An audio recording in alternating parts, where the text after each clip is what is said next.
अस्सलाम वालेकुम बच्चों। तो कैसे हैं आप सब? उम्मीद करते हैं आप खैरियत व आफियत के साथ होंगे। तो आज हम जो डिस्कस करने वाले हैं वो हमारे पास है reactions of liquid sulphur dioxide as a solvent में। तो सबसे पहले हमारे पास जो रिएक्शन आ जाता है वो हमारे पास है acid base reactions.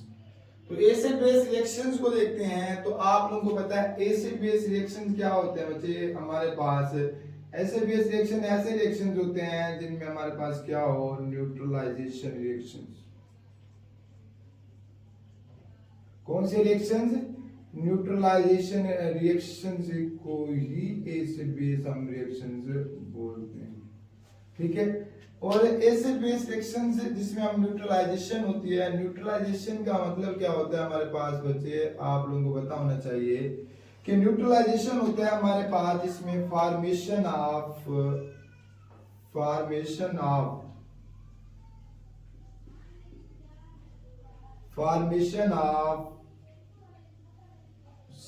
Salt plus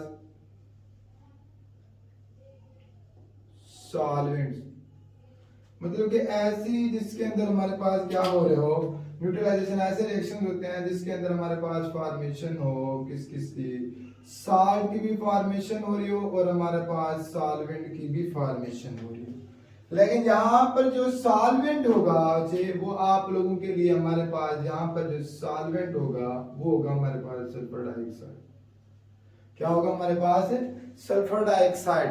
अब इसकी अगर हम डेफिनेशन देखते हैं तो एसिड बेस रिएक्शंस हमारे पास according to solvent system concept के मुताबिक अगर हम इसकी डेफिनेशन करते हैं कि कोई भी substance, any substance which produce, ये हमारे पास जो थायोनाइल आयन क्रिएट करता हो, कौन सा? जो थायोनाइल आयन क्रिएट कर रहा हो, थायोनाइल आयन क्रिएट कर रहा हो, वो हमारे पास क्या कहलाते हैं? एसिड कहलाते हैं। क्या कहलाते हैं हमारे पास? एसिड कहलाते हैं। और ऐसे सब्सटेंस जो क्या क्रिएट कर रहे हो, प्रोड्यूस कर रहे हो, हमारे पास सल्फाइड आयन। क्या क्रिएट कर रहे हो? Sulphide ion. उसे हम क्या बोलते हैं? उसे हम क्या बोलते हैं? बेस। कौन से के आयन दे रहे हो हमारे पास? सल्फाइड के आयन दे रहे हो तो वो हमारे पास क्या कहलाते हैं? बेस कहलाते हैं। इसी तरह अगर हम इसकी डेफिनेशन देखते हैं तो कोई भी सॉल्यूट कि हमारे पास which increase, a solute which increase cationic species को इंक्रीज कर रहा हो, कि कोई भी सॉल्यूट जो हमारे पास इसकी कीटायनिक स्पीशीज को इंक्रीज कर रहा हो वो हमारे पास क्या कहलाता है? एसिड। ये भी डेफिनेशन। इसी तरह बेस क्या होता है हमारे पास? A solute which increase anionic species, ठीक है। जो हमारे पास कीटायनिक स्पीशीज, जैसा कि हमारे पास यहाँ पर आप लोगों को समझा रहा हूं, ऐसे लिख रहा हूं यहाँ पर समझाने के लिए बच्चे। तो जैसा कि हमारे पास है थायोनाइल आयन है, तो ये किसकी इंक्रीज कर रहा है? हमारे पास इंक्रीज कर कीटायनिक स्पीशीज को इंक्रीज कर रहा है। इसी तरह अगर हम एनायनिक स्पीशीज की बात करते हैं तो वो हमारे पास क्या इंक्रीज कर रहा है? वो हमारे पास है बेस, ऐसा सब्सटेंस जो सॉल्यूट विच इंक्रीज इनायनिक स्पीशीज, यानी ऐसा सॉल्यूट जो किसको बढ़ा रहा हो? इनायनिक स्पीशीज को। लाइक जिस तरह हमारे पास सल्फाइड आयन है, तो ये किस तरह होते हैं? जब हम इनकी हमारे पास क्या करते हैं? ऑटो आयोनाइजेशन ऑफ, हमारे पास अगर हम लिक्विड सल्फर डाइऑक्साइड की ऑटो आयोनाइजेशन करते हैं लाइक इस तरह, तो वो हमारे पास क्या देगा? यहां से हमारे पास जो देता है नंबर 1 पर देता है हमारे पास थायोनाइल आयन देता है नंबर 1 पर थायोनाइल, और हमारे पास देता है सल्फाइड आयन देता है। क्या देता है हमारे पास बच्चे? सल्फाइड आयन देता है। तो ये हमारे पास क्या शो कर रहा है? ऑटो आयोनाइजेशन का अमल शो कर रहा है। इसको हम क्या बोलते हैं? थायोनाइल आयन बोलते हैं। और हमारे पास ये क्या कहलाता है? Thionyl ion. और ये हमारे पास क्या कहलाता है बच्चे? आप लोगों को पता है, इसे हम बोलते हैं सल्फाइड आयन। यानी ऐसे सॉल्यूशन और ऐसे सब्सटेंस जो आयनाइज होने पर हमारे पास थायोनाइल के आयन दो और हमारे पास सल्फाइड आयन दे रहे हों, वो हमारे पास क्या कहलाते हैं, एसिड बेस रिएक्शन। ये हमारे पास क्या कहलाता है, एसिड, और ये हमारे पास क्या कर रहा होता है, हमारे पास बेस के तौर पर काम कर रहा होता है। अगर हम इनके और रिएक्शंस की बात करते हैं, जैसा कि अगर हमारे पास कुछ कंपाउंड है, जैसा कि हमारे पास है थायोनाइल क्लोराइड है नंबर 1, इसी तरह हमारे पास क्या है, थायोनाइल ब्रोमाइड है। अब थायोनाइल क्लोराइड और थायोनाइल ब्रोमाइड है, वो हमारे पास किसके तौर पर काम कर रहे होते हैं, एक्ट एज हमारे पास एसिड के तौर पर काम कर रहे होते हैं। जब ये हमारे पास जबकि किसके थायोनाइल क्लोराइड या थायोनाइल ब्रोमाइड रिएक्ट कर रहा हो सोडियम सल्फाइड के साथ, किसके साथ, सोडियम सल्फाइड के साथ, या हमारे पास पोटासियम सल्फाइड के साथ रिएक्ट कर रहा हो, तो ये जो थायोनाइल क्लोराइड और ब्रोमाइड होगा वो एसिड के तौर पर, और यहाँ पर सोडियम सल्फाइड और हमारे पास पोटासियम सल्फाइड ये किसके तौर पर एक्ट कर रहे होते हैं, हमारे पास बेस के तौर पर एक्ट कर रहे होते हैं। तो आप लोगों को पता है जब भी हमारे पास यहाँ पर रिएक्शंस होता है, एसिड बेस रिएक्शंस होता है, तो न्यूट्रलाइजेशन यहाँ पर होगी। तो आप लोगों को पता है यहाँ पर हमारे पास एक साल्ट क्रिएट होगा और हमारे पास एक सॉल्वेंट क्रिएट होगा, लेकिन जो सॉल्वेंट होगा वो हमारे पास क्या होगा, सल्फर डाइऑक्साइड होगा। इसी तरह जब थायोनाइल क्लोराइड सोडियम सल्फाइड के साथ रिएक्शन करता है, तो यहाँ पर हमारे पास सबसे पहले जो एसिड बनता है वो हमारे पास क्या कहलाता है, सोडियम क्लोराइड कहलाता है। इसी तरह हमारे पास जो बेस बनेगा वो हमारे पास क्या होगा, सल्फर डाइऑक्साइड होगा। अब इसको बैलेंस करने के लिए हम क्या करते हैं, यहाँ पर हमारे पास क्या हो गया, 2 सोडियम बनेगा और हमारे पास 2 सल्फर डाइऑक्साइड। तो ये हमारे पास क्या हो रहा है, एज ये हमारे पास यहाँ से साल्ट क्रिएट हो रहा है और हमारे पास फॉर्मेशन हो रही है, और ये हमारे पास क्या हो रही है, सॉल्वेंट।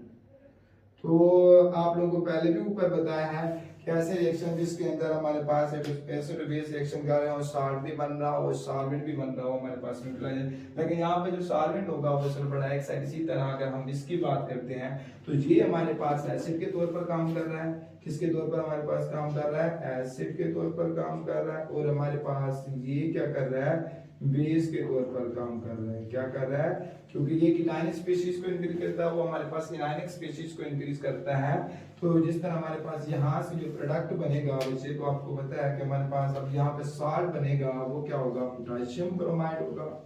क्या होगा, पोटेशियम ब्रोमाइड होगा, और उसके साथ साथ यहाँ से हमारे पास क्या बनेगा, सल्फर डाइऑक्साइड बनेगी। क्या बनाएंगे, हमारे पास सल्फर डाइऑक्साइड बनेगी। यहाँ से हमारे पास क्या होंगे, 2 पोटेशियम क्लोराइड होंगे, और इसी तरह हमारे पास यहाँ से 2 सल्फर डाइऑक्साइड, इस तरह बैलेंस करके। अब हमारे पास कुछ हमारे पास हैं जो एम्फोटेरिक कैरेक्टर शो करते हैं रिएक्शन, जिसके हमारे पास अगर जिंक है जो हमारे पास क्या शो कर रहा होता है, जो जिंक शो कर रहा होता है एम्फोटेरिक, और या हमारे पास एल्यूमिनियम साल्ट। जब हमारे पास किसके अंदर, जब हमारे पास ये लिक्विड सल्फर डाइऑक्साइड के अंदर ये हमारे पास एम्फोटेरिक कैरेक्टर शो कर रहे होते हैं। तो बच्चों जैसे कि हमारे पास जैसे यहाँ पर जिंक क्लोराइड रिएक्ट कर रहा होता है, यहाँ पर हमारे पास एसिड के तौर पर काम कर रहा है। किस तरह, क्योंकि यहाँ से हमारे पास क्या होगा, तो यहाँ से हमारे पास एक तो बना देगा पोटेशियम क्लोराइड बना देगा, जहाँ हमारे पास एक तो हमारे पास जिंक सल्फाइड बना देगा। क्या बना देगा, हमारे पास जिंक सल्फाइड बना देगा, और उसके साथ साथ हमारे पास दूसरा क्या बना देगा, यहाँ से हमारे पास बना देगा जिंक सल्फाइड के साथ साथ पोटेशियम क्लोराइड बना देगा। क्या बना देगा बच्चे, पोटेशियम क्लोराइड बना देगा। फिर इसके हमारे पास क्या हो गए, फिर इसी तरह अगर यहाँ पर क्या होगा, यहाँ पर जो जिंक सल्फाइड होगा, यहाँ पर हमारे पास ये बेस के तौर पर यहाँ पर रिएक्ट कर रहा होता है, क्योंकि यहाँ से क्या होगा, यहाँ पर कॉम्प्लेक्स फॉर्मेशन रिएक्शन होता है। तो यहाँ पर कॉम्प्लेक्स फॉर्मेशन रिएक्शन के तौर पर यहाँ पर क्या होगा, 2 पोटेशियम और हमारे पास एल्यूमिनियम।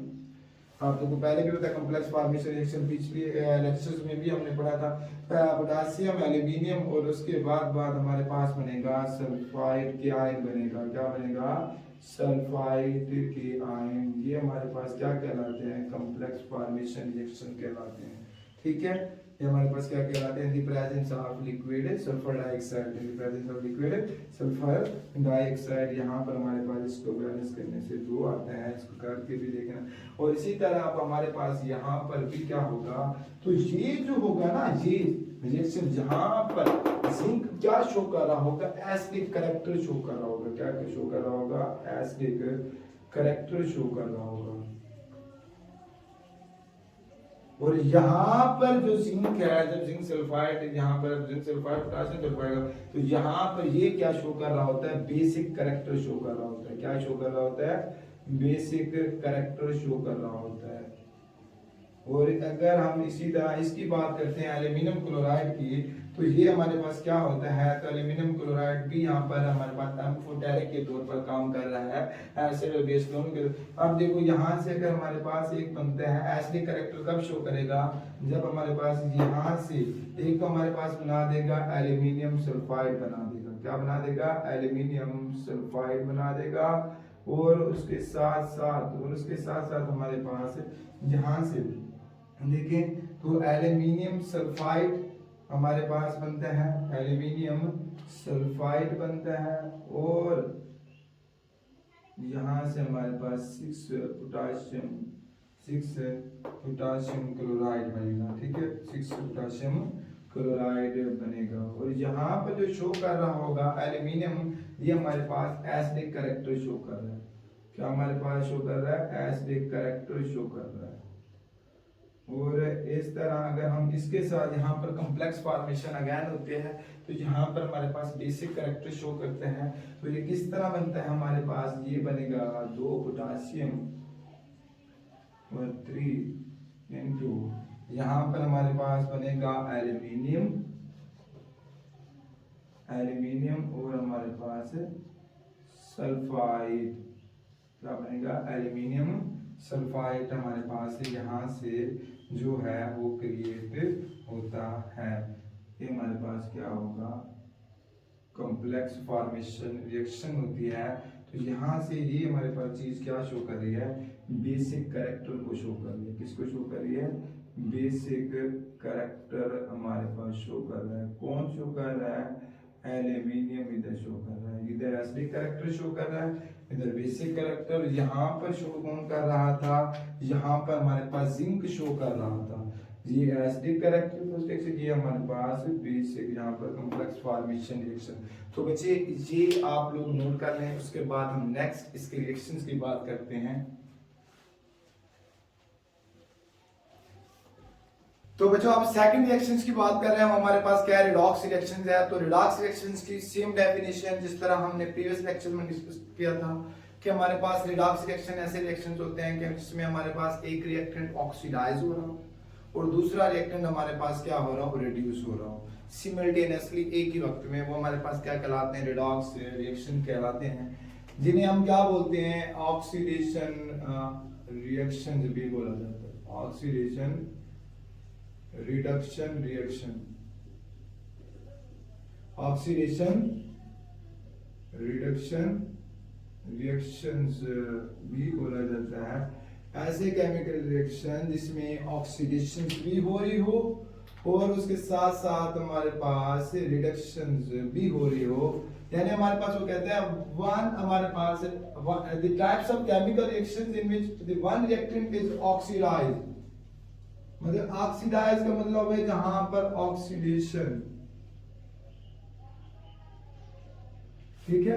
मतलब ऐसे केमिकल रिएक्शन जिसमें हमारे पास क्या हो, ऑक्सीडाइज मतलब कि ऑक्सीडेशन, रिड्यूस मतलब कि reduction. Reduce means reduction, simultaneously मतलब कि एक ही वक्त में, बैक ही वक्त में ऐसे केमिकल रिएक्शन जिसमें ऑक्सीडेशन भी हो रही हो और हमारे पास रिडक्शंस भी हो रही हो, तो ऐसे हम क्या बोलते हैं, रिडॉक्स रिएक्शन। जैसे कि हमारे पास है कुछ एग्जांपलें दी गई हैं जिसके हमारे पास रिएक्शंस है। अब देखो अगर हम फेरिक क्लोराइड में देखते हैं पोटेशियम आयोडाइड, तो फेरिक क्लोराइड की यहाँ पर ऑक्सीडेशन वैल्यू, ऑक्सीडेशन वो हमारे पास क्या +3 है और हमारे पास क्या है क्लोराइड की वैल्यू। अब यहाँ पर अगर देखा जाए इधर, तो यहाँ पर देखो आयरन की ऑक्सीडेशन +3 से +2 हो गई, यानी कम हो गई है। तो इसका मतलब है यहाँ पर ऑक्सीडेशन कम हो रही है तो क्या होगी, रिडक्शन होगी। क्या होगी हमारे पास, रिडक्शन होगी। अगर इसी तरह अगर हम इधर बात करते हैं, इसको देखते हैं कि हमारे पास एसिड, तो यहां पर आयोडाइड की देखो हमारे पास क्या हो रही थी, यहां पर -1 थी तो -1 से 0, इसका मतलब है यहां पर हो रही है ऑक्सीडेशन। क्या हो रही है हमारे पास, -1 से 0 की तरफ हमारे पास, इसका मतलब है ऑक्सीडेशन। क्या हो गया हमारे पास, ऑक्सीडेशन। क्या हो गया हमारे पास, ऑक्सीडेशन होगी।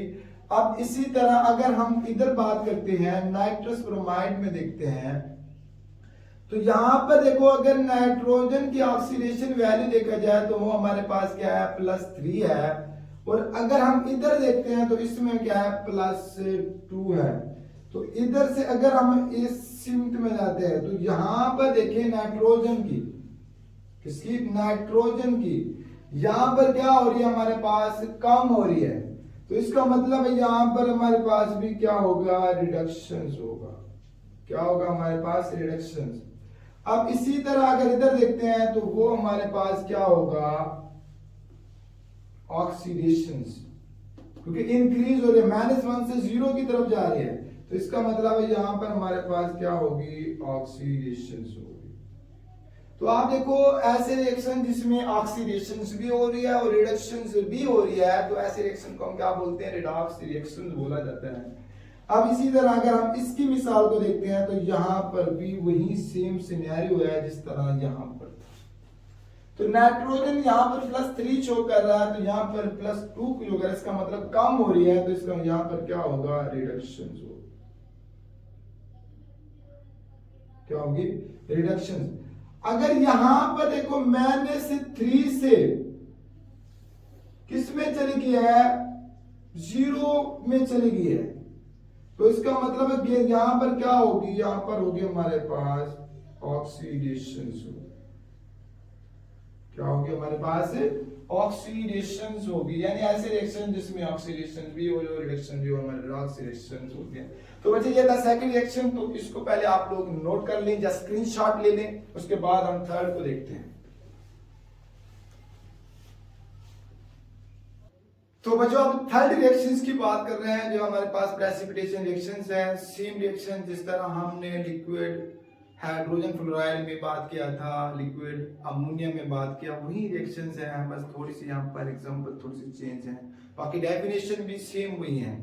तो देखो हमारे पास प्रेसिपिटेशन रिएक्शन है, आपको पहले बता, इसका दूसरा नाम हम बोलते थे मेटाथीसिस रिएक्शन भी बोलते हैं, मेटाथेटिकल रिएक्शन भी बोलते हैं, मेटाथीसिस रिएक्शन भी बोला जाता है, या हमारे पास मेटाथेटिकल रिएक्शंस भी बोला जाता है।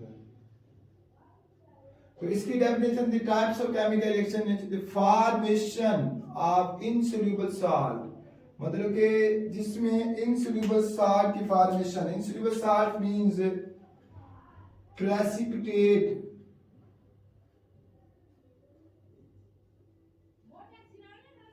प्रेसिपिटेट्स बन रहे हो, इनसोल्यूबल सॉल्ट मींस प्रेसिपिटेट्स के salts occur when the solution of two different compound is mixed। जब हम क्या कहते हैं, दो मुख्तलिफ कंपाउंड के सॉल्यूशन को मिक्स किया जाता है जिसमें से प्रेसिपिटेट बनता है, उसे मेटाथीसिस रिएक्शंस भी बोला जाता है, मेटाथेटिकल रिएक्शंस भी बोला जाता है, या प्रेसिपिटेशन रिएक्शंस भी बोला जाता है। ये आप लोगों को बताओ, in the presence of liquid sulphur dioxide, in the presence of liquid sulphur dioxide, ये सभी रिएक्शंस है किसमें हो गए, in the presence of liquid sulphur dioxide, in presence of liquid sulphur dioxide. अगर देखो हम फर्स्ट रिएक्शंस की बात यहां पर एग्जांपल जैसे था, हमारे पास एंटीमोनी क्लोराइड लिथियम आयोडाइड के साथ रिएक्ट करता है, तो यहाँ पर जो हमारे पास प्रोडक्ट बनता है वो हमारे पास क्या बनेगा, यहाँ से जो प्रोडक्ट बनता है एंटीमोनी आयोडाइड बनता है, एंटीमोनी आयोडाइड बनता है, और उसके बाद हमारे पास प्लस बनता है लिथियम क्लोराइड बनता है। क्या बनता है, लिथियम क्लोराइड बनता है।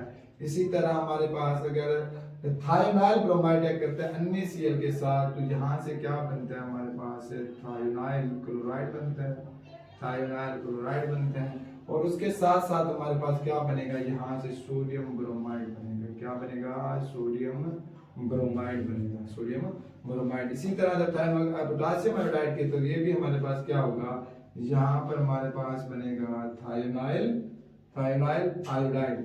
हमारे पास क्या बनेगा, थायोनाइल आयोडाइड। और यहाँ पर जो इधर साइड हमारे पास बनेगा, एक हमारे पास बनेगा पोटासियम क्लोराइड बनेगा। क्या बनेगा, पोटासियम क्लोराइड। इसी तरह हमारे पास अगर लेड क्लोराइड रिएक्ट करता है, तो ये हमारे पास क्या बना देता है, यहाँ से हमारे पास लेड सल्फेट बना देगा। क्या बना देगा, लेड सल्फेट बना देगा। और उसके साथ साथ हमारे पास एक प्रोडक्ट वो क्या बना देता है, हमारे पास लिथियम फ्लोराइड बना देता है। क्या बना देता है, लिथियम फ्लोराइड बना देता है, लिथियम फ्लोराइड बना देता है। और इसी तरह हमारे पास अमोनियम थायोसाइनाइड रिएक्ट करता है जब थायोनाइल क्लोराइड के साथ, तो यहाँ से हमारे पास एक अमोनियम क्लोराइड बनता है। क्या बनता है हमारे पास, अमोनियम क्लोराइड, अमोनियम क्लोराइड बनेगा, अमोनियम क्लोराइड बनता है। और हमारे पास थायोनाइल, थायोनाइल थायोसिनेट बनता है, थायोनाइल थायोसिनेट बनता है। अब ये जो है हमारे पास इनसोल्यूबल, मतलब कि ये हमारे पास क्या होंगे, प्रेसिपिटेट बनेंगे। ये हमारे पास क्या बनेंगे, प्रेसिपिटेट बनेंगे, विच इज इनसोल्यूबल इन हमारे पास लिक्विड सल्फर डाइऑक्साइड। तो ये हमारे पास क्या बनेंगे, प्रेसिपिटेट बनते हैं। अब इसको बैलेंस कर लेते हैं। हमारे पास इस तरह के क्या बनेंगे, सोडियम, 2 सोडियम ब्रोमाइड बनेगा, और यहाँ से 2 पोटासियम क्लोराइड बनेगा। बैलेंस करना वैसे भी आप लोगों को आता है। इधर से हमारे पास क्या बनेगा, 2 लिथियम फ्लोराइड बनेगा, और इधर से हमारे पास क्या बनेगा, यहाँ से 2 अमोनियम क्लोराइड बनता है। तो ये क्या हमारे पास थे, मेटालिसिस रिएक्शन, प्रेसिपिटेशन रिएक्शन, ये इसके रिएक्शंस थे। तो बच्चे ये नोट करें, उसके बाद हम नेक्स्ट इसके रिएक्शंस की बात करते हैं, या इसको स्क्रीनशॉट ले लें। तो बच्चों अब हम 4th और 5th रिएक्शंस यहाँ पर डिस्कस करते हैं। तो सेम रिएक्शंस जिस तरह पहले आप लोगों को भी बता चुका हूँ, वही सेम सीक्वेंस है, थोड़ा बहुत चेंज है। तो हमारे पास कॉम्प्लेक्स फॉर्मेशन रिएक्शन, आपको पता है ऐसा रिएक्शंस होते हैं, सेम डेफिनेशन जिस तरह प्रीवियस लेक्चर में था, जिसमें हमारे पास फॉर्मेशन हो कोऑर्डिनेटिंग कॉम्प्लेक्स, किससे, फ्रॉम कोऑर्डिनेटिंग एटम्स, या हमारे पास आए, और उसके अंदर सेट क्या कर रहे हो, लिगेंड सेट कर रहे हो, वो हमारे पास क्या कहलाते हैं, कॉम्प्लेक्स फॉर्मेशन रिएक्शंस कहलाते हैं। जिस तरह हमारे पास एंटीमोनी क्लोराइड रिएक्ट करता है पोटासियम क्लोराइड, इसका हमारे पास जो होता है, हमारे पास कॉम्प्लेक्स फॉर्मेशन रिएक्शंस होता है। तो किस तरह हमारे पास यहाँ पर हमारे पास कॉम्प्लेक्स फॉर्मेशन रिएक्शंस,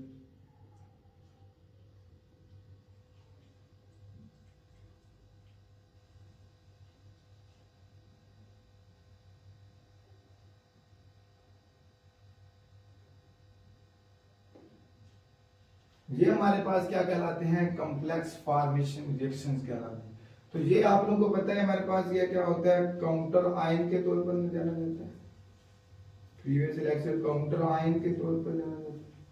और ये जो होता है आप लोगों को एंटीमोनी है, ये हमारे पास किसके तौर पर जाना जाता है, ये हमारे पास होता है जो सेंट्रल मेटल एटम होता है, सेंट्रल मेटल एटम। और ये जो होता है यहाँ पर क्लोराइड है, ये हमारे पास किसके तौर पर है, ये लिगेंड्स होता है।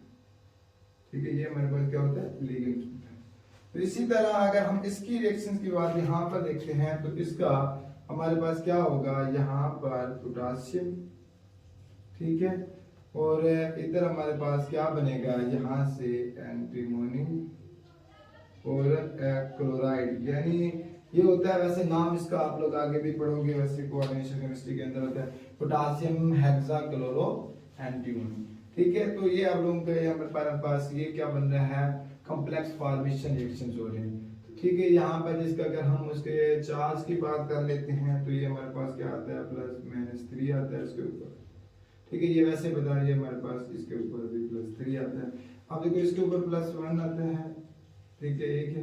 और ये हमारे पास क्या होगा, यहाँ से हमारे पास आता है इसमें, ठीक है। ये वैसे समझाने के लिए बता रहा हूँ। इसी तरह हमारे पास यहाँ पर अगर बात करते हैं तो इसकी कॉम्प्लेक्स फॉर्मेशन किस तरह होगी, इसके दो बनेंगे कॉम्प्लेक्स इस रिएक्शंस के।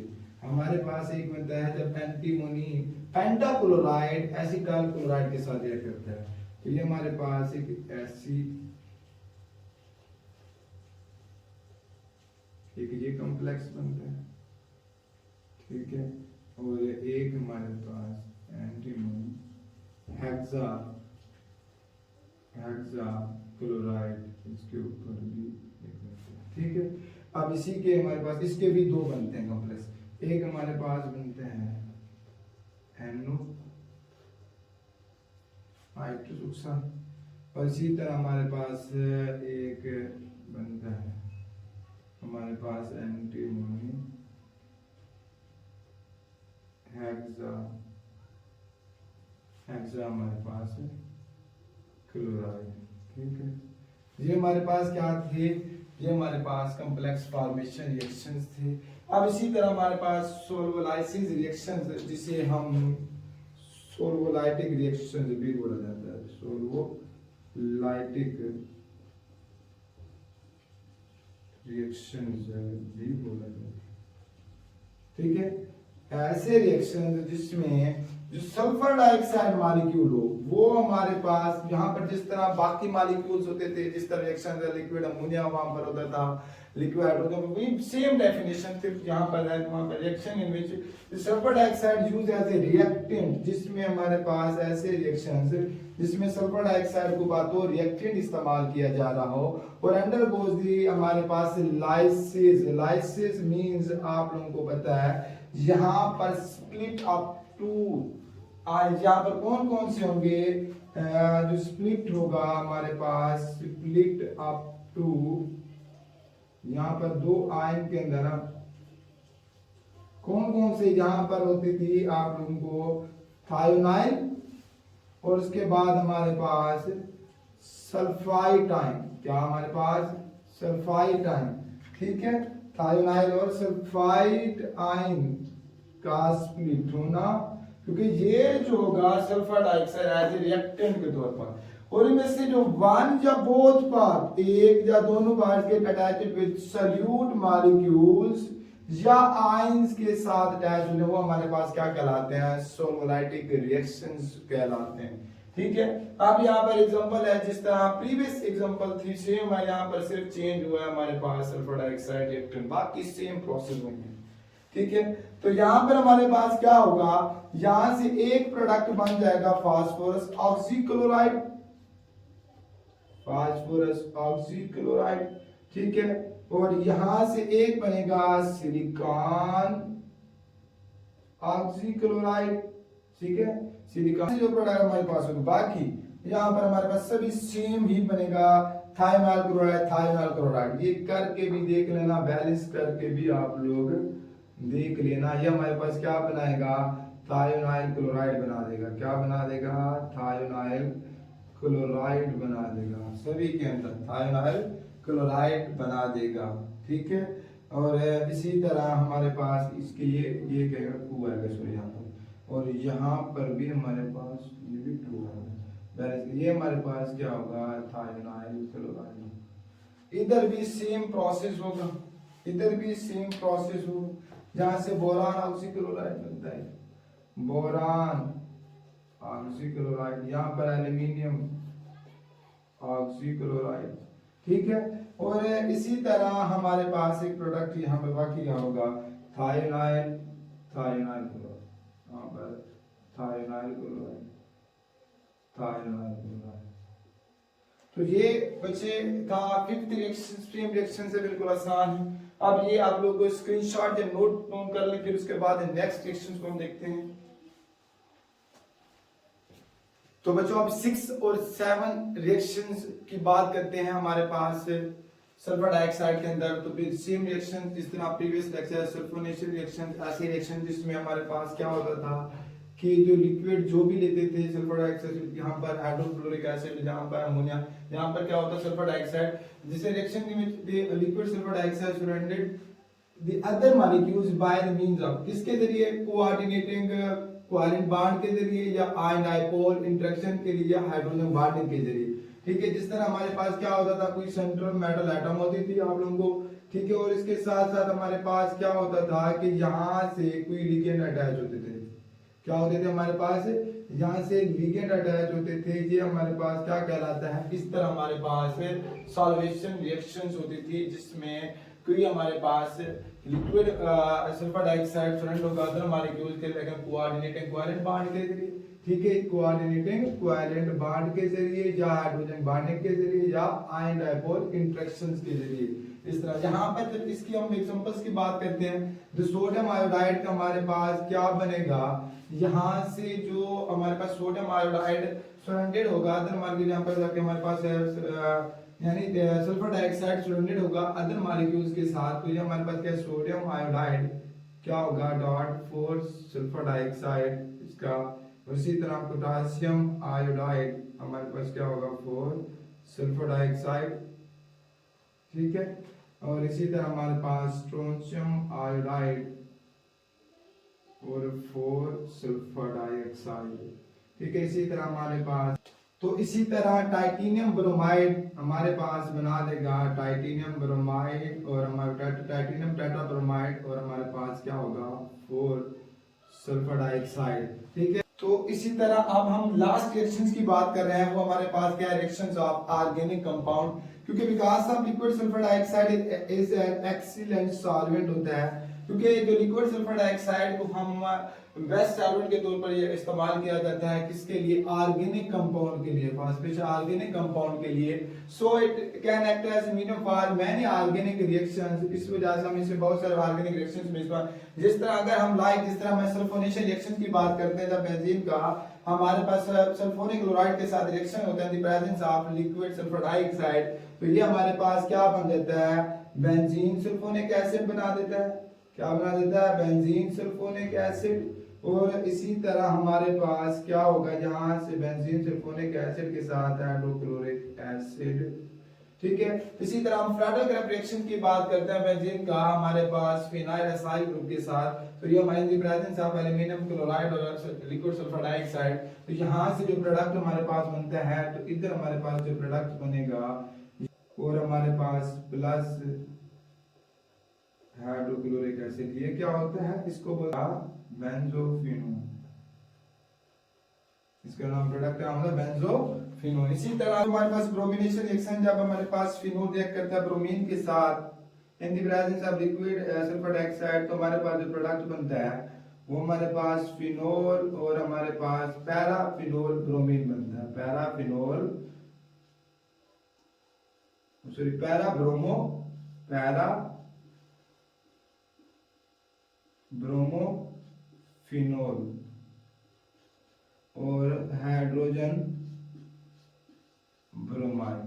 ठीक है, तो ये था हमारे पास आज का topic, chemical reactions of liquid sulphur dioxide, chemical reactions liquid sulphur dioxide as a solvent के तौर पर। तो प्लीज बच्चे, अगर ये आप लोगों को लेक्चर्स इंफॉर्मेटिव और आसान वर्ड्स के अंदर नजर आते हैं तो प्लीज लाइक और सब्सक्राइब कर दीजिएगा। तो फिर इंशाल्लाह एक नेक्स्ट वीडियो के साथ मुलाकात होती है, तब तक अल्लाह हाफिज। तो उससे पहले ये बच्चे ये स्क्रीनशॉट या इसको नोट डाउन कर लें फौरन।